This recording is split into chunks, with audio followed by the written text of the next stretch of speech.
ଢେଙ୍କାନାଳ ଜିଲ୍ଲାରେ ସେ ଜୋରନ୍ଦା ଗ୍ରାମ, ଆହା ଜୋରନ୍ଦା ଗ୍ରାମ। ପୁରାଣ ପୋଥିରେ ଲେଖା ଗ୍ରାମର ନାମ, ପୁରାଣ ପୋଥିରେ ଲେଖା ଗ୍ରାମର ନାମ।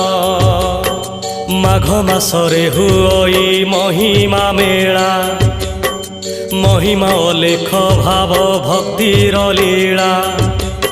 सहस्र शिखारे जले झाड़े दीप, दीप धोई दिए आम मनरु पाप। माघ शुक्ल त्रयोदशी शुभ प्रभात, आरंभ हुए महिमा माघ मेलात। शुक्ल चतुर्दशी दिन जलई झाड़, आहा जलई झाड़। दर्शन पाई हुए प्रबल भीड़।